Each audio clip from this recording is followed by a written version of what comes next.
Paz do Senhor, meus irmãos. Neste vídeo gostaríamos de compartilhar que nesses últimos dias, que antecedem a volta de Jesus Cristo, a igreja do Senhor vai ser confrontada, vai ser chamada para a batalha, vai ser chamada para defender Jesus Cristo.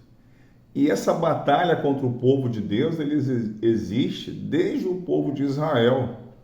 O povo de Israel, que foi o povo escolhido por Deus, foi um povo que sempre passou por peleja contra nações inimigas.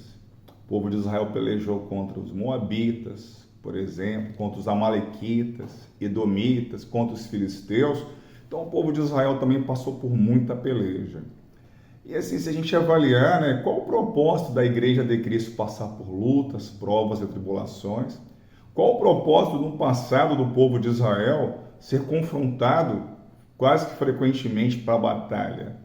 Se a gente avaliar, lendo o livro de Juízes, lá no livro de Juízes fala que o povo de Israel fazia e tomava decisões que pareciam retas aos seus olhos, ou seja, o povo de Israel já não estava mais ouvindo a voz do Senhor. Por exemplo, quando o povo passava por uma peleja na época dos Juízes, o povo de Israel que estava afastado de Deus procurava um juiz para que esse juiz pudesse estar intercedendo junto a Deus, para que Deus desse provisão e desse vitória contra as nações inimigas. E Deus ouvia o clamor do juiz, Deus ouvia o quebrantamento momentâneo do povo de Israel e dava vitória contra os seus inimigos. Mas aí lá em Juízes também relata, meus irmãos, que quando o juiz falecia, o povo de Israel se afastava da presença de Deus e voltava a pecar. Então muitas guerras eram porque o povo não estava confiando mais no poder de Deus. E assim também nas nossas vidas. Muitas vezes nós procuramos a presença de Deus na atualidade quando estamos na peleja, na luta, na prova, na tribulação. De repente, quando a igreja está numa calmaria, se afasta da presença do Senhor. E aí a gente voltando uma peleja lá, que teve com o povo de Israel, uma luta, foi contra os filisteus, que sempre pelejavam contra o povo de Israel.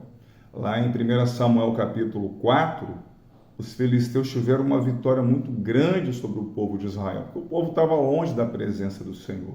Cerca de 30 mil israelitas foram vencidos e o povo filisteu tomou do povo de Israel a Arca da Aliança. Só que assim, o profeta Samuel, chamou o povo de Israel para o arrependimento. Se vós arrependerdes verdadeiramente e voltarem a buscar os caminhos do Senhor, Samuel falou para o povo que estava distante, Deus vai dar a vitória. Assim também é nas nossas vidas. Se nós buscarmos a presença de Deus, independente das confrontações que a igreja vai receber, Deus vai nos dar a vitória. E nesse contexto, o profeta Samuel orou, o Senhor ofereceu um holocausto, como está lá em 1 Samuel capítulo 7. E o Senhor deu respostas do céu. E numa outra confrontação com o povo filisteu, a vitória foi do povo de Deus, foi do povo de Israel. Tanto que o profeta Samuel pegou uma pedra e colocou entre Sem e Mispe, colocou Ebenezer, até aqui nos ajudou o Senhor. É assim que Deus faz, meus irmãos. Quando a gente está na presença de Deus, Ele vai nos dar vitória. Só que aí, mais uma vez, o povo de Israel, se afastando da presença de Deus, pediu a Samuel um rei terreno, e Deus concedeu. Deu como rei Saul, deu como rei Davi, Deus deu reis homens, porque o povo já não estava mais se contentando com o nosso Deus, nosso rei soberano. E mais uma vez, os filisteus chamaram o povo de Israel para a batalha. Só que aí, através de um gigante, Golias, campeão de guerra dos filisteus. Golias, meus irmãos, tinha cerca de 3 metros de altura. Então, Golias chamou o povo de Israel para batalha. E chamou o seguinte, chama um de vocês aí, para pelejar comigo. E se ele me vencer, nós serviremos a vocês. Mas se eu vencê-lo, Golias falando, vocês vão se curvar a nós, filisteus. E esse chamamento para a confrontação do povo de Israel, por parte de Golias, deixou o povo amedrontado. O rei Saul ficou com medo, o povo de Israel ficou com medo, porque eles já estavam sem a presença de Deus. Quem vai nos capacitar, meus irmãos, para o campo de batalha é o Espírito Santo de Deus. Então, essa afronta que Golias fez ao povo de Israel deixou todo mundo preocupado. Só que Deus, ele é um Deus que dá a providência. E aí, Davi, filho de Jessé tinha 3 filhos na guerra lá contra os filisteus, no exército de Saul. Jessé pediu para Davi levar mantimento para os seus irmãos no meio do campo de batalha. Deus, ele acha uma providência para as nossas vidas. Chegando lá, Davi, com a presença do Espírito Santo de Deus, ele ouviu essa afronta que Golias fez ao exército do Deus vivo e ficou totalmente indignado. Como pode esse incircunciso filisteu afrontar o Deus de Israel? E até começou a ser falado lá na época em Israel, lá em Jerusalém, que quem pelejasse contra Golias e o vencesse, o rei Saul iria dar riquezas, ia dar uma de suas filhas para o casamento, ia isentar sua família de impostos. Mas o que motivou Davi a pelejar contra Golias foi a presença do Espírito Santo de Deus. O que vai nos motivar a gente fazer a obra de Deus, o que vai nos motivar, meus irmãos, a defender a obra do Senhor e Salvador Jesus Cristo, é a presença do Espírito Santo de Deus. E levaram Davi à presença do rei Saul, porque ele tinha se prontificado a pelejar contra Golias, e Saul, meio receoso: meu filho, não vá para essa batalha, você é apenas um pastor de ovelhas. E Golias é um campeão experimentado desde a sua mocidade. Mas Davi falou com a autoridade dos que vem do alto: meu rei, teu servo aqui apacentava as ovelhas do meu pai.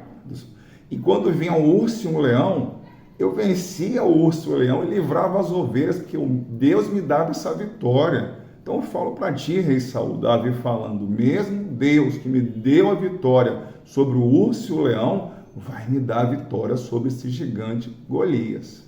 Então o rei Saul deu instrumentos de batalha para Davi, espada, armadura. Só que quando Davi vestiu essa armadura, ele viu que ele não tinha experiência com essas armaduras, com esses instrumentos de batalha, porque ele era um pastor de ovelhas.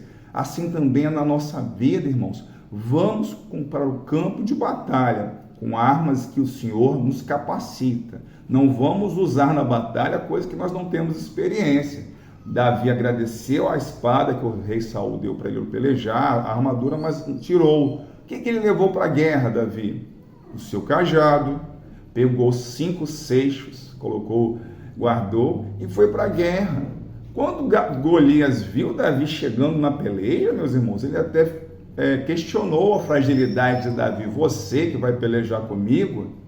Só que aí Davi falou: tu vens a mim, Golias, com lança e escudos, mas eu vou a ti em nome do Deus vivo. Ou seja, as armas que Davi iria vencer Golias são armas espirituais.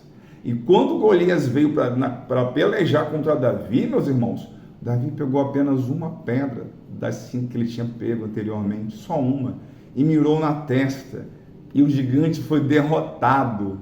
O que Deus fala para mim e para ti nesta noite? Quanto maior, nesse momento, quanto maior foi o gigante na sua vida, na minha vida, quanto maior for a peleja, maior será a nossa vitória. Quando um filisteu, quando o mundo não der nada por você, Deus vai mandar um arsenal de anjos, arcanjos e de querubins para que te dê a vitória. Davi venceu Golias sem ter uma espada, ele venceu com a presença de Deus. E aí Davi rapidamente, quando Golias caiu no chão atingido por uma pedra, Deus vai te dar uma pedra para você derrubar, vencer o gigante que está te atormentando. Aí Davi foi em cima de Golias e pegou a espada do próprio Golias e cortou a cabeça dele. É assim que Deus quer nos capacitar, meus irmãos, como Golias. Não vamos vencer batalhas com as nossas próprias forças. Nós vamos vencer as batalhas dos gigantes pela presença do Espírito Santo na minha e na sua vida. Que Deus possa nos abençoar e que a gente possa estar preparado para a batalha a partir da busca do nosso Senhor e Salvador Jesus Cristo. Que esta mensagem possa ter contribuído de alguma forma para as nossas vidas, tá? Que possamos buscar a Deus, irmãos, em todo o tempo. Estamos na peleja?